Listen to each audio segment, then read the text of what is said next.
नमस्कार दोस्तों, आज हम इस वीडियो में आप लोगों को साइंस के 80 वीवीआई ऑब्जेक्टिव क्वेश्चंस बताने वाले हैं। आप लोग अच्छे से याद कर लेना। जैसे मैंने आप लोगों को मैथ में 90 प्लस 95 प्लस 100 में 100 नंबर लाने के लिए मैं मैथ को दिन रात एक करके आप लोगों को पढ़ा रहा हूं और आप लोग अच्छे से पढ़ भी रहे हो। और जहां तक लगता है कि आप लोग मैथ में 95 प्लस नंबर लाकर ही दम छोड़ोगे, तो मैं उम्मीद करूंगा कि आप लोग साइंस में भी 95 प्लस नंबर लाओ। ठीक है, ऑब्जेक्टिव का टेंशन मत करो, मेरा जो भी साइंस का वीडियो आएगा बस उसको देख लेना, ऑब्जेक्टिव आपका पूरा सही हो जाएगा। और सब्जेक्टिव की बात करें तो सब्जेक्टिव हम आपको गेस करके देंगे, बस आप लोग याद करने की कैपेसिटी रखना। अगर 10 देंगे तो उसमें से 6, 5, 4 तो फिक्स से एग्जाम में अबे करेगा। तो बस आप लोग सब्जेक्टिव क्वेश्चन के लिए याद करने का कैपेसिटी आप अपने पास रखिए। ठीक है, बाकी हमारे ऊपर आप लोग छोड़ दीजिए। ठीक है, तो सब लोग वीडियो को लाइक कर दो और चलो हम लोग एक एक क्वेश्चन याद कर लेते हैं। बस आप लोग याद करो, ठीक है, मैं जो भी दे रहा हूँ बस याद करो, रिवीजन करो। ठीक है, और पढ़ाई अपना बरकरार रखो। ठीक है, जैसे आप लोगों का यहाँ पर पहला क्वेश्चन है पौधे में जनन अंग कहाँ पाए जाते हैं। बहुत ही लोग बता देंगे। तो पौधे में जो जनन अंग पाए जाते हैं वो पुष्प में पाए जाते हैं। आंसर आपका होगा बी नंबर, पुष्प में पाए जाते हैं। ठीक है, अब देखो अगला क्वेश्चन की प्रकाश संश्लेषण की क्रिया होती है। देखो प्रकाश संश्लेषण की क्रिया किस में होती है, तो हरे पौधों में होती है। किस में होती है, तो प्रकाश संश्लेषण की जो क्रिया होती है हरे पेड़ पौधों में ही ना होती है।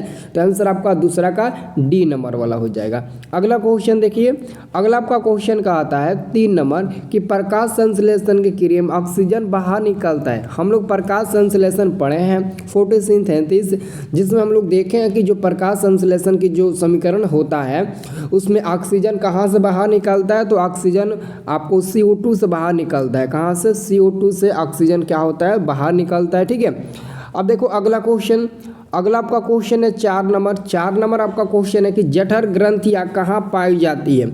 जठर ग्रंथियाँ कहाँ पाई जाती है, तो जहाँ तक याद रखो जठर ग्रंथियाँ कहाँ पाई जाती है, जठर ग्रंथियाँ अमाशय में पाई जाती है। आंसर क्या होगा, बी नंबर वाला होगा, अमाशय में पाई जाती है। ठीक है, अगला क्वेश्चन आपका 5 नंबर की ग्लाइकोलिसिस की प्रक्रिया संपन्न होती है। तो यह क्रिया कहाँ संपन्न होती है, तो कोशिका द्रव्य का नाम सुने हैं, हाँ, कोशिका द्रव्य में ही संपन्न होती है। ठीक है, अगला क्वेश्चन देखो, अगला क्वेश्चन है कि इथाइल अल्कोहल किस प्रकार के श्वसन में बनता है। ये जो इथाइल अल्कोहल होता है ना वो अवायवीय श्वसन में बनता है। अवायवीय श्वसन 2 प्रकार के होते हैं, वायवीय श्वसन और अवायवीय श्वसन।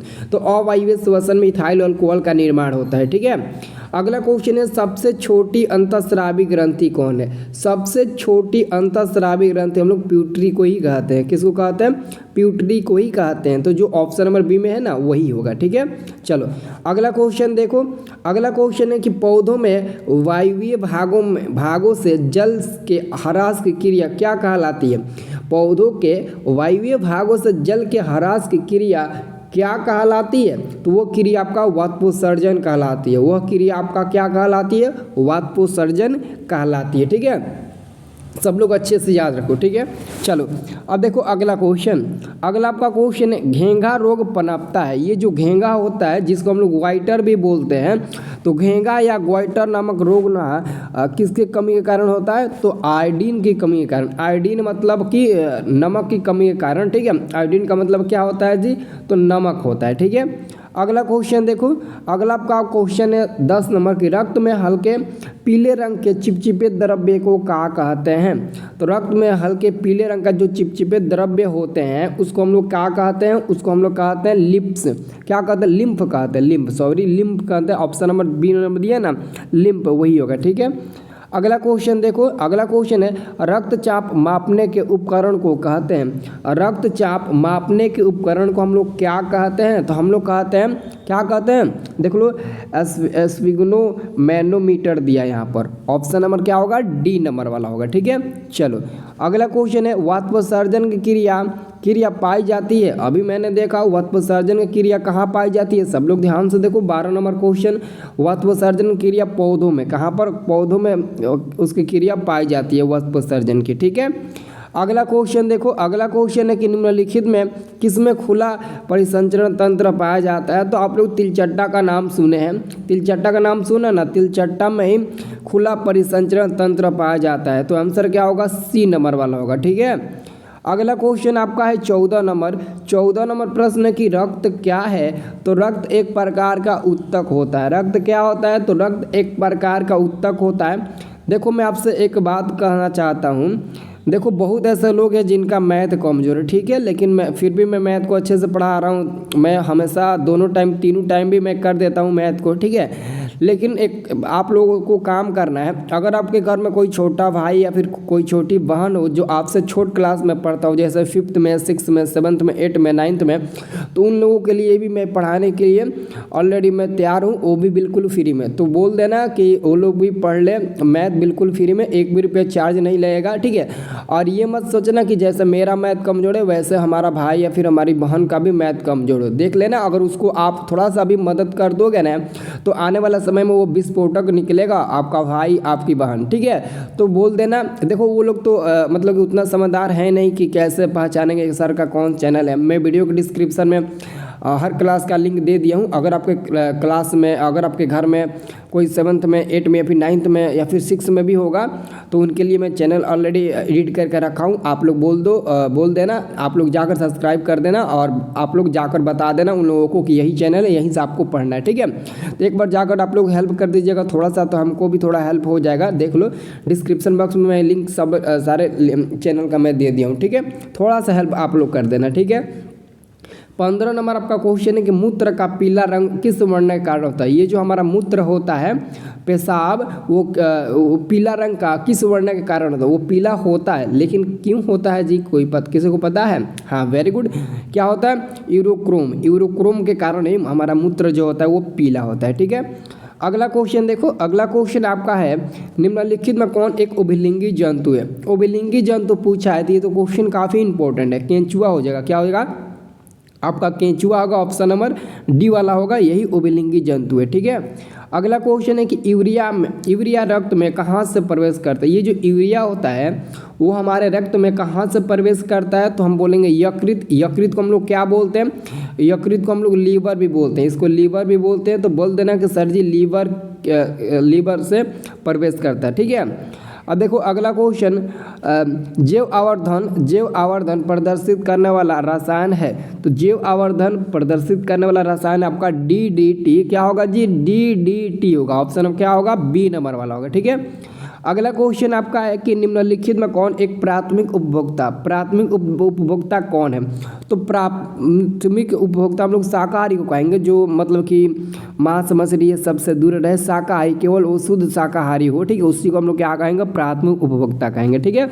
अच्छे से याद कर लेना, ठीक है। अगला क्वेश्चन देखो, 20 नंबर आपका प्रश्न है कि निम्नलिखित में कौन एक भूमिगत जल का उदाहरण है? देखो भूमिगत जल का उदाहरण पुराने अगर ज़माने में देखा जाए तो आपका कुआं है। क्या है?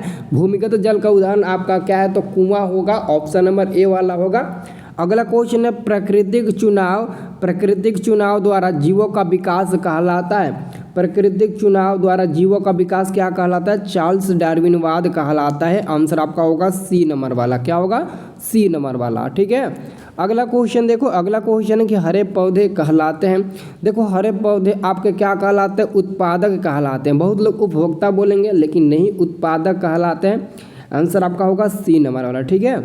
चलो अगला क्वेश्चन क्या है? अगला क्वेश्चन है आपका सी नंबर प्रश्न का आता है कि अंडोत्सर्ग का कारण है। अंडोत्सर्ग का जो कारण होता है ना वो आपका होता है LH होता है, ठीक है। क्या होता है? LH होता है। अगला क्वेश्चन है कि लैंगरहैंस की द्वीपिकाएँ कहाँ पाई जाती है? ये जो लैंगरहैंस की द्वीपिकाएँ हैं ये कहाँ पर पाई जाती है? तो हमारे अग्नाशय में, वृषण नहीं, अग्नाशय में, ठीक है। अग्नाशय में, अंडाशय में, अमाशय में नहीं, बल्कि अग्नाशय। देखो याद रखो, अग्नाशय, अंडाशय, अमाशय, अग्नाशय तीनों एक ही जैसा है। तो आप लोग सोचोगे सर जी ये होगा नहीं, अग्नाशय होगा। क्या होगा? अग्नाशय, ठीक है। याद रखो सी नंबर वाला। अगला क्वेश्चन देखो, अगला क्वेश्चन है आपका 25 नंबर कि थायरॉक्सिन हार्मोन के संश्लेषण में निम्नलिखित में किसका होना आवश्यक है? थायरॉक्सिन हार्मोन के संश्लेषण में निम्नलिखित में किसका होना आवश्यक है? तो 25 का हम लोग आंसर देंगे आयोडीन। आयोडीन मतलब समझते हो? नमक। आयोडीन यानी कि क्या है? NaCl। आपको बताया था ना NaCl एक लवण है और यह किसका रासायनिक सूत्र होता है? तो नमक का रासायनिक सूत्र होता है। सबको पता है, हम आपको बताए थे, याद करो। अगला क्वेश्चन है निश्चल कणिकाएँ पाई जाती है। ये जो निश्चल कणिकाएँ हैं यह कहाँ पर पाई जाती है? तो 26 यानी कि आंसर आपका होगा न्यूरॉन। क्या होगा? न्यूरॉन होगा, ऑप्शन नंबर सी होगा। ठीक है।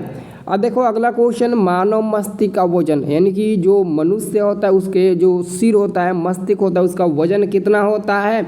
तो 1.2 से 1.5 kg तक। ठीक है, अच्छे से देखो ऑप्शन नंबर सी को गौर से देखो। 27 का 1 मिनट, 27 का आंसर बहुत जगह पर सी दिया, बहुत जगह पर बी दिया। ठीक है, तो 1.2 से 1.4 kg के ही मतलब कि आसपास होता है। ठीक है, मानव मस्तिष्क का वजन। ठीक है, तो याद रखना। ठीक है, बहुत जगह पर इसका आंसर ये भी दिया होगा, लेकिन 0.5 तो होगा नहीं जी। आंसर क्या होगा आपका? सी नंबर होगा। ठीक है, चलो अगला क्वेश्चन देखो। अगला क्वेश्चन आपका है कि निकट दृष्टि दोष अथवा दूरदृष्टि दोष निवारण हेतु प्रयुक्त लेंस द्वारा बना प्रतिबिंब होता है।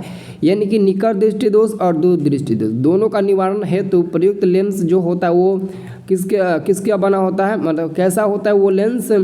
तो हम लोग क्या कहेंगे जी? हम लोग कहेंगे सर वास्तविक और उल्टा। क्या होता है वास्तविक?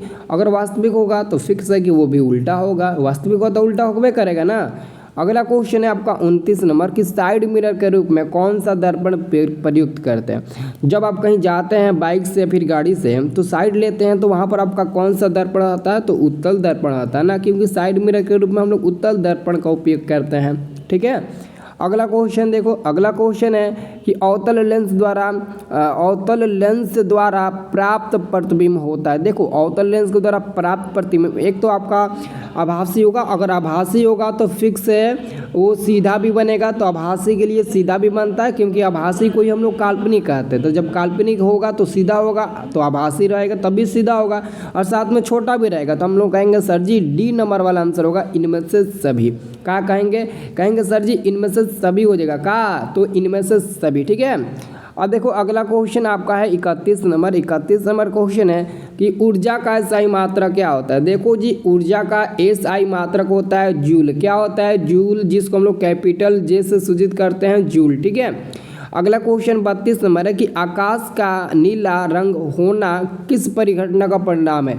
आकाश का रंग जो हम लोगों को नीला दिखाई देता है वो किसका परिणाम है? तो प्रकाश के प्रकीर्णन। ऑप्शन नंबर क्या होगा? बी नंबर होगा, प्रकाश का प्रकीर्णन हो जाएगा। ठीक है, अब देखो अगला क्वेश्चन आपका है 33, सामान्य नेत्र के लिए स्पष्ट दृष्टि की न्यूनतम दूरी। देखो सामान्य नेत्र के लिए स्पष्ट दृष्टि की जो न्यूनतम दूरी होती है वो 25 सेंटीमीटर होती है। आप लोग यहाँ पर थोड़ा सा ध्यान देना, सेंटीमीटर पर ही टिक लगाना, मीटर पर नहीं। बहुत जगह पर मीटरों दिया है और एमएमओ दिया रहता है, तो आप लोग सीएम यानी कि सेंटीमीटर वाले पर टिक लगाना। ठीक है, चलो सीएम यानी कि याद करना चीफ मिनिस्टर। ठीक है, तो क्या होगा? सेंटीमीटर होगा, चीफ मिनिस्टर नहीं। ठीक है, तो ऐसा में याद रखना। ठीक है, 25 सेंटीमीटर। ठीक है, अगला क्वेश्चन देख लिया करो। अगला क्वेश्चन आपका है, ये न्यूमेरिकल टाइप का क्वेश्चन है, अब वस्तुनिष्ठ प्रश्न जैसा है। वस्तुनिष्ठ प्रश्न रहता है, ये क्या बोलते हैं, आंकिक प्रश्न ना।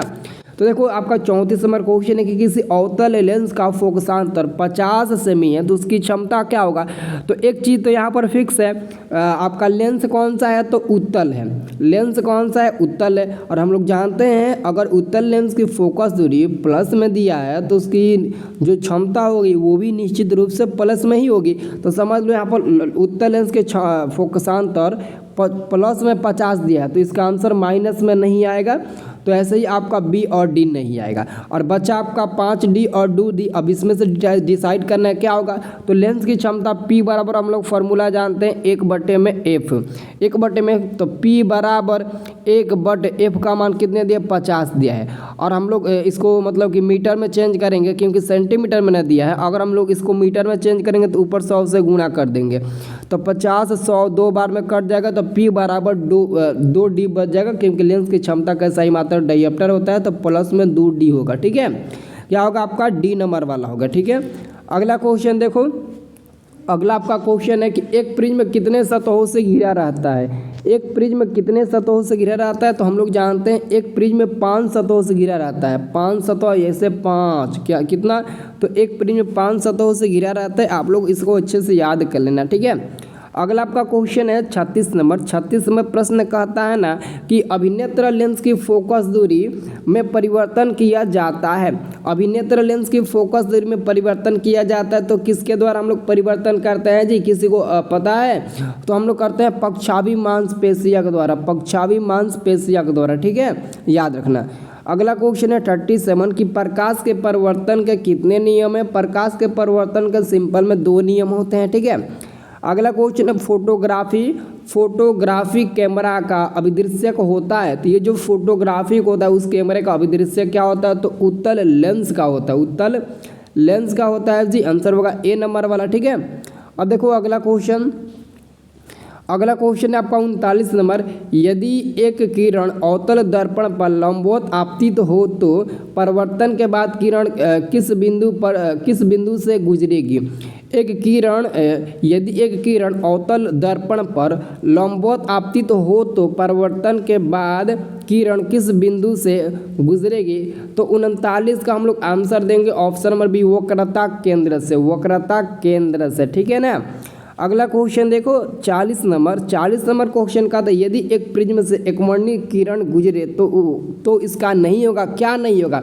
देखो यदि कोई प्रिज्म है और यहाँ से हम लोग एकवर्णीय किरण को गुजारे यानी कि सिंगल किरण को हम लोग गुजारे तो इसका क्या नहीं होगा, वर्ण विक्षेपण नहीं होगा, या फिर अपवर्तन नहीं होगा, या फिर विचलन नहीं होगा। तो सिंपल सा क्वेश्चन है, तो सिंपल सा आंसर देंगे, उसका वर्ण विक्षेपण वहाँ पर नहीं होगा, ठीक है।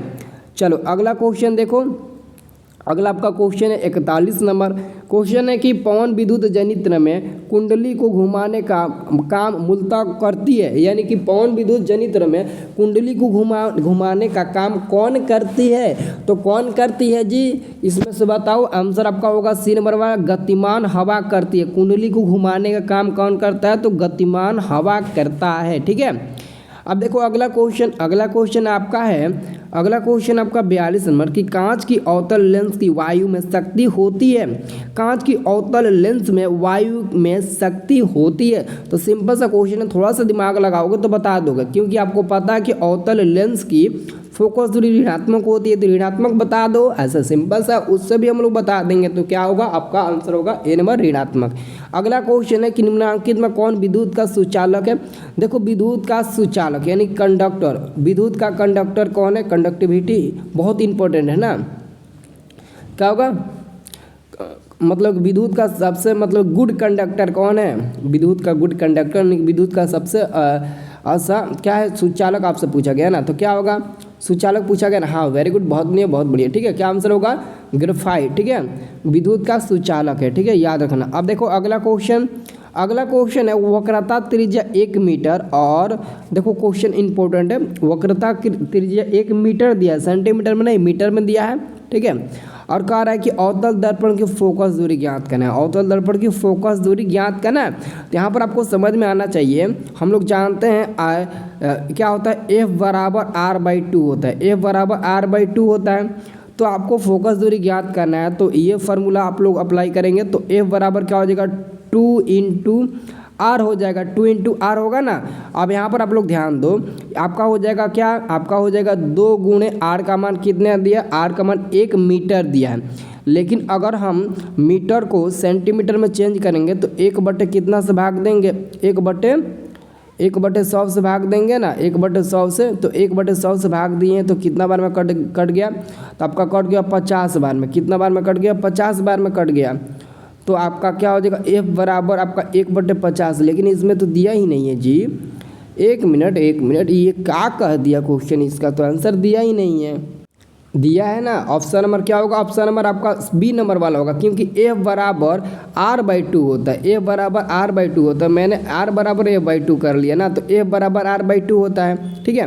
तो F बराबर R का मान क्या होगा, R का मान आपका 1 मीटर दिया है और बाटा में 2, तो चूंकि मीटर में दिया है, इसको हम लोग सेंटीमीटर में अगर चेंज करेंगे तो 100 से गुना करना पड़ेगा तब ना सेंटीमीटर में चेंज होगा। तो आपका 2 से 100 50 बार में कट जाएगा, तो 50 सेंटीमीटर बी वाला मिल जाएगा, ठीक है। चलो अगला क्वेश्चन देखो, अगला क्वेश्चन आपका है कि सघन माध्यम से विरल माध्यम में जाते हुई किरण अभिलंब से विचलित हो जाती है, अभिलंब से दूर, अभिलंब के साथ संपाती, या फिर अभिलंब के नज़दीक, या फिर इनमें से कोई नहीं। ऐसा तो हो नहीं सकता कि इनमें से कोई नहीं, अभिलंब से मतलब कि दूर हट जाती है, अभिलंब से दूर। आंसर क्या होगा, आंसर आपका होगा ए नंबर वाला, अभिलंब से दूर, ठीक है। अगला क्वेश्चन है विद्युत धारा उत्पन्न करने की युक्ति को कहते हैं, विद्युत धारा उत्पन्न करने की युक्ति को क्या कहते हैं। तो आपका 46 का आंसर होगा ऑप्शन नंबर ए, जनित्र कहते हैं, ठीक है। अगला क्वेश्चन है ऊर्जा का पारंपरिक स्रोत क्या है। ऊर्जा का पारंपरिक स्रोत हम लोग किसे कहेंगे। तो 47 का आंसर होगा सर जी बी नंबर वाला सौर ऊर्जा होगा, सौर ऊर्जा होगा। ठीक है, अगला क्वेश्चन देखो, अगला आपका क्वेश्चन देखो 48 नंबर क्वेश्चन है आपका कि कांच की एक समांतर पट्टिका पर श्वेत किरण तिरछी आपतित होती है, निम्नांकित में कौन प्रथम अपवर्तन के साथ घटित होगा। तो यहाँ पर सिंपल सा क्वेश्चन है, आंसर होगा क्या, विचलन। क्या होगा, विचलन होगा। ठीक है, अब देखो अगला क्वेश्चन, हमारे घरों में जो विद्युत आपूर्ति की जाती है वो कितना है। हमारे घरों में जो विद्युत आपूर्ति की जाती है ना वो 220 वोल्ट प्रतिरोधी धारा होता है। 220 वोल्ट प्रतिरोधी धारा का मतलब हुआ AC, और AC का फुल फॉर्म हुआ अल्टरनेटिंग करंट। ठीक है, अगला क्वेश्चन है जस्ता का परमाणु संख्या, जस्ता माने तो जिंक के Zn, और Zn की परमाणु संख्या क्या होती है। Zn की परमाणु संख्या क्या होती है, किसी को पता है, पता है किसी को Zn की परमाणु संख्या क्या होती है जी। आप Zn की परमाणु संख्या आपको नहीं पता है, काहे नहीं पता है, बहुत मार खाएंगे। क्या होगा, 30 होगा। अगला क्वेश्चन है धोबिया सोडा का रासायनिक सूत्र, ये तो सब हम बता चुके हैं। धोबिया सोडा का रासायनिक सूत्र क्या होता है, तो sodium carbonate decahydrate, option number A वाला होगा, यही आपका धोबिया सोडा का क्या होता है, अणुसूत्र होता है। ठीक है, अगला क्वेश्चन 52 नंबर, निम्नलिखित में कौन प्रबल क्षारक है। इसमें आपको बताना है कौन प्रबल क्षारक है। तो सिंपल सा देखा जाए तो लास्ट में यहाँ पर OH है, सब में OH है, तो यार सब तो आपका भस्म होगा, लेकिन आपको प्रबल क्षारक बताना है ना। तो 52 का आंसर देखो क्या हम लोग चूज़ करेंगे, ऑप्शन नंबर सी वाले को चूज़ करेंगे, सोडियम हाइड्रोक्साइड, यही क्या होगा आपका प्रबल क्षारक होगा। ठीक है, क्या होगा आपका प्रबल क्षारक होगा। अगला क्वेश्चन देखो कि हेमाटाइट, क्वेश्चन क्या कह रहा है कि हेमाटाइट निम्नलिखित में किस धातु का है इसके। तो देखो लोहा धातु का है, लोहा को हम लोग Fe से सूचित करते हैं, यानी कि संकेत इसका Fe होता है, जिसकी परमाणु संख्या 26 होता है, यानी कि 26 होता है। और लोहा का 2 मुख्य अयस्क होता है, एक होता है हेमाटाइट और दूसरा होता है मैग्नेटाइट। अब दोनों में से कोई आपके एग्जाम में दिया रहेगा तो याद रखना। ठीक है, चलो अगला क्वेश्चन क्या है। अगला क्वेश्चन आप लोगों का है कि सल्फाइड अयस्क का सांद्रण निम्नलिखित में किस विधि द्वारा होता है। सल्फाइड अयस्क का सांद्रण निम्नलिखित में किस विधि द्वारा होता है, तो वो होता है फेन उत्प्लावन विधि। फेन उत्प्लावन विधि आंसर होगा आपका डी नंबर वाला। ठीक है, अगला क्वेश्चन देखो, अगला क्वेश्चन कह रहा है कि अभिक्रिया Zn+O2 से ZnO किस प्रकार की अभिक्रिया है। यह किस प्रकार की अभिक्रिया, तो उदासीनीकरण तो अभिक्रिया होगा नहीं, यहाँ तक तो हमको पता है। विस्थापन भी नहीं होगा, यहाँ तक भी पता है। लेकिन अब आप लोग डिसाइड करो, ए होगा या फिर डी होगा, उपचयन या फिर अपचयन, ये आप लोग डिसाइड करो, उपचयन या फिर अपचयन। अरे वाह भाई क्या बात है, उपचयन होगा, वेरी गुड। अगला क्वेश्चन है ग्लूकोज का आणविक सूत्र, ये आपको कई बार बता चुके हैं, C6H12O6, ये आपका ग्लूकोज का क्या होता है, रासायनिक सूत्र होता है, आणविक सूत्र होता है। C6H12O6 ये क्या होता है, तो ग्लूकोज का आणविक सूत्र। अगला क्वेश्चन है कि अम्ल का जलीय विलयन विद्युत का संचालन करता है, क्योंकि अम्ल जल में आयनित होता है ना, क्योंकि अम्ल क्या होता है, जल में आयनित होता है, इसलिए अम्ल का जलीय विलयन विद्युत का संचालन करता है। आयनित करते हैं यानी कि अम्ल जल में घुलकर हाइड्रोजन आयन का निर्माण करते हैं ना, इसलिए आयनित होते हैं। ठीक है, अगला क्वेश्चन देख लिया करो, लिथियम के बाह्यतम सेल में कितने इलेक्ट्रॉन विद्यमान हैं। लिथियम के बाह्यतम सेल में कितने इलेक्ट्रॉन विद्यमान है, ऑप्शन नंबर 1 होगा, 1 विद्यमान है। ठीक है, याद रखना। अगला आपका क्वेश्चन है 59 नंबर की आवर्त सारणी के शून्य समूह का तत्व। मैंने आपको बताया था ना ग्रुप 18 के जितने भी तत्व होते हैं वो सब शून्य वर्ग के तत्व होते हैं, और ग्रुप 18 में ये तत्व उपस्थित रहता है हीलियम, जिसकी क्या होता है, जिसको हम लोग समूह शून्य वर्ग के तत्व के नाम से जानते हैं, और हीलियम ग्रुप 18 का ही तत्व है, इसलिए हम इसको शून्य वर्ग के नाम से जानेंगे। ठीक है, अगला क्वेश्चन है निम्नांकित में सर्वाधिक विद्युत ऋणात्मकता तत्व कौन है, तो आपका फ्लोरीन हो जाएगा। आंसर क्या होगा, आंसर आपका होगा ए नंबर वाला। ठीक है, अगला क्वेश्चन देखो, अगला आपका क्वेश्चन है कि जल के विद्युत अपघटन में कैथोड पर कौन सी गैस मुक्त होती है, निश्चित रूप से हाइड्रोजन गैस, निश्चित रूप से हाइड्रोजन गैस। ठीक है, अगला क्वेश्चन आपका है 62 नंबर कि हमारे शरीर का पीएच मान क्या होता है। कौन कौन लड़का है जो बताएगा इसको? सर ये नहीं बताया, हम सब बताए हैं 7 से 7.8 होता है, ठीक है। और अगला क्वेश्चन भी बता चुके हैं कि निम्नलिखित में कौन यौगिक अम्ल है। ऑप्शन नंबर डी होगा H2SO4, क्योंकि H2SO4 को हम लोग सल्फ्यूरिक अम्ल नाम देते हैं। यही आपका ठीक है, जो अम्लों का राजा कहलाता है सल्फ्यूरिक अम्ल, ठीक है। अगला आपका क्वेश्चन है कि निम्नलिखित में कौन संश्लेषित सूचक है। संश्लेषित अगर सूचक की बात करें तो मिथाइल ऑरेंज क्या होगा? ऑप्शन नंबर सी होगा मिथाइल ऑरेंज, ठीक है। अगला क्वेश्चन है कार्बन डाइऑक्साइड जल से अभिक्रिया कर क्या बनाता है। आओ हम यहाँ पर अभिक्रिया कराते हैं। कार्बन डाइऑक्साइड यानी कि CO2 जब जल से अभिक्रिया करेगा तो क्या बनाएगा? H2O से अभिक्रिया करेगा तो क्या बनाएगा? काफ़ी ज़बरदस्त क्वेश्चंस हैं, ठीक है। तो क्या बनाएगा? कार्बोनिल अम्ल बनाएगा। देखो यहाँ पर फिक्स है कार्बोलिक, यहाँ पर कार्बोलिक है तो कार्बोलिक तक नहीं होगा, ठीक है। और यहाँ पर आपका सल्फ्यूरिक अम्ल, तो सल्फ्यूरिक अम्ल में आपको H2SO4 तो S की ज़रूरत पड़ती है, जबकि इसमें S का कोई नामो निशान नहीं है। और हाइड्रोक्लोरिक अम्ल में HCl होता है, तो HCl तो इसमें नहीं, H का निशान है नहीं Cl का निशान है, तो तीनों नहीं होगा, ऐसे ही लग रहा है। तो आपका होगा कार्बनिक अम्ल होगा C नंबर वाला, ठीक है। अब देखो अगला क्वेश्चन 66 नंबर, ये क्वेश्चन है कि कॉपर पाइराइड्स का रासायनिक संगठन है, यानी कि कॉपर पाइराइड्स का जो रासायनिक सूत्र होता है वो भी आप लोग बता दो। तो आंसर क्या हो जाएगा? हाँ CuFs2 होगा, यही होगा, ठीक है, आपका बी नंबर वाला। अगला क्वेश्चन है प्रकृति में मुक्त अवस्था में पाई जाने वाली धातु। देखो मुक्त अवस्था में, यहाँ पर क्वेश्चन आपको घुमा दिया गया है। मुक्त अवस्था में क्या? तो सोना, क्योंकि सोना कभी भी ऑक्सीजन के संपर्क में नहीं आता है, आता भी है तो कोई प्रभाव नहीं पड़ता है, क्योंकि अगर आप सोना को वायु में कितना भी देर तक क्यों न रखो उस पर जंग नहीं लगेगा। इसलिए तो आजकल के लोग सोना पहनना ज़्यादा पसंद करते हैं, जैसे आप हैं। हम तो नहीं पहनना पसंद करते हैं क्योंकि उतना पैसा नहीं है कि मैं सोना खरीदूं, ठीक है। अगला क्वेश्चन देखो, अगला आपका क्वेश्चन है 68 नंबर की निम्नलिखित में कौन सबसे अधिक अभिक्रियाशील है। सबसे अधिक अभिक्रियाशील की अगर हम बात करें ऑप्शन के अनुसार, अगर हम सबसे अधिक अभिक्रियाशील की बात करें तो क्या होगा? हाँ वेरी गुड, बहुत बढ़िया, बहुत लोगों ने बता दिया, ठीक है। जिंक होगा, जिसकी परमाणु संख्या क्या होता है? 30 होता है, ठीक है। अगला क्वेश्चन है किसी अधातु के बाह्यतम शेल में इलेक्ट्रॉनों की संख्या 3, 4, 5 और 6, ठीक है। अब देखो अगला क्वेश्चन, पीतल निम्नलिखित में किसका मिश्र धातु होता है। ये पीतल जो होता है ना वो ऑलरेडी मिश्र धातु है, लेकिन यह किन की मिश्र धातु होता है? किन का मिश्र धातु होता है? तो सिंपल सा क्वेश्चन है, आंसर क्या होगा? कॉपर और जिंक का। कॉपर और जिंक का आंसर होगा ए नंबर वाला। अगला क्वेश्चन है निम्नलिखित में कौन समयोगी है। समयोगी मैंने बोला था ना कि पेंटेन के कितने समयोगी होते हैं? 3। ब्यूटेन के कितने होते हैं? तो 2 होते हैं। ये सब मैंने आपको बताया था, नहीं तो एक बार फिर से बता दूंगा। क्या होगा? इथाइल अल्कोहल और डाई मिथाइल ईथर, ठीक है, यही आपका होगा सी नंबर वाला, ठीक है। अगला क्वेश्चन है कि CH3 सिंगल बॉन्ड CH5 का यूपैक प्रणाली के अनुसार नाम क्या होगा? इसका नाम, तो नाम इधर से लेते हैं या फिर इधर से लेते हैं? बताओ, इधर से लेंगे या फिर इधर से लेंगे? तो यहाँ पर आप लोगों को समझने वाली बात है, आप लोग किधर से लीजिएगा?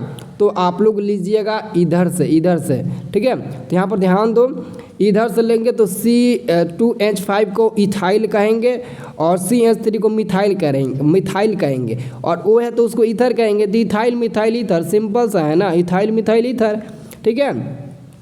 अब अगला क्वेश्चन है कि लोहे की अभिक्रिया भाप से कराने पर लोहे का कौन सा ऑक्साइड बनता है? लोहे का कौन सा ऑक्साइड बनता है? तो यहाँ पर आपका 73 का आंसर होगा Fe3O4 बनता है, ठीक है। अब देखो अगला क्वेश्चन आपका है 74 नंबर। एक तत्व की परमाणु संख्या 16 है, ठीक है, एक तत्व की परमाणु संख्या 16 है और आवर्त सारणी में इस तत्व की वर्ग संख्या क्या है? तो वर्ग संख्या पता है कि यह किस पर रहेगा? अरे 16 में ही रहेगा ना, क्या रहेगा? 16 में ही रहेगा, ठीक है। चलो अगला क्वेश्चन आपका है निम्नलिखित में कौन धातु तनु सल्फ्यूरिक अम्ल के साथ अभिक्रिया नहीं करती? यानी कि H2SO4 के साथ कौन धातु है जो अभिक्रिया नहीं करेगा? देखो ऑप्शन में देखो, ढंग से देखो, अच्छे से देखो। हाँ, कॉपर जो है ना वो कभी भी सल्फ्यूरिक अम्ल के साथ अभिक्रिया नहीं करती है। अगला क्वेश्चन, एक मिश्र धातु में 90% कॉपर और 10% टीन है तो 100% हो गया। तो इस मिश्र धातु का नाम है, इस मिश्र धातु का नाम क्या है? इस मिश्र धातु का नाम याद रखना, ब्रोंज। क्या है? ब्रोंज। ऑप्शन नंबर बी होगा, ठीक है। अगला question 77 number, zinc sodium hydroxide के साथ अभिक्रिया के साथ प्रतिक्रिया कर बनाता है, इनकी जिंक सोडियम हाइड्रोक्साइड के साथ, सोडियम हाइड्रोक्साइड यानी कि OH के साथ अभिक्रिया करेगा तो क्या क्या बनाएगा? तो पहले देखो क्या बाहर निकलेगा, जो बाहर निकलेगा उसमें लिख दो। तो पक्का दोस्तों Zn2 और यहाँ पर आपका H2 गैस बाहर निकलेगा। क्या निकलेगा? H2 गैस आपका पक्का बाहर निकलेगा, ठीक है। चलो अगला क्वेश्चन आपका क्या है? अगला आपका क्वेश्चन है 78 नंबर, निम्नलिखित में कौन सी धातु वायु में रक्त उच्च ताप पर गर्म किए जाने पर ऑक्सीजन से संयोग नहीं करता है? ऑक्सीजन से कभी भी संयोग नहीं करता है तो वो कौन सा धातु होता है? Ag होता है। Ag होता है। देखो तो हाँ Ag होगा, ठीक है। अरे कौन सा धातु? हाँ ठीक है, वेरी गुड। अब देखो अगला क्वेश्चन आपका, अयस्क में उपस्थित अपद्रव्य को क्या कहते हैं? आपको पता है अयस्क में उपस्थित अपद्रव्य मतलब कि अयस्क में उपस्थित अशुद्ध को क्या कहते हैं? हाँ ठीक है, गेंग कहते हैं ना, गेंग कहते हैं, ठीक है। और इसको में उपस्थित अशुद्धियों को क्या कहते हैं? तो गेंग कहते हैं। अगला क्वेश्चन है और अंतिम क्वेश्चन, निम्नलिखित में किस गुण के कारण धातुओं के तार बनाए जाते हैं? धातुओं के तार क्यों बनाए जाते हैं? किस गुण के कारण, किस प्रॉपर्टीज के कारण बनाए जाते हैं? तो आंसर होगा आपका तन्यता। वो तन्यता ज़्यादा होता है, ज़्यादा तनता है, इसलिए हम उसको मतलब कि बनाते हैं, ठीक है। इसलिए उसका हम लोग प्रयोग करते हैं, ठीक है। तो बस इतना ही क्वेश्चन था, अच्छे से याद करो, ठीक है। और आपका आज तो लाइव क्लास नहीं चल पाया, बट कोई बात नहीं है, टेंशन मत लो, ठीक है। आपका क्लास चलेगा। आज मेरे को कुछ काम था इसलिए आपका क्लास नहीं चल पाया, ठीक है, कोई बात नहीं है।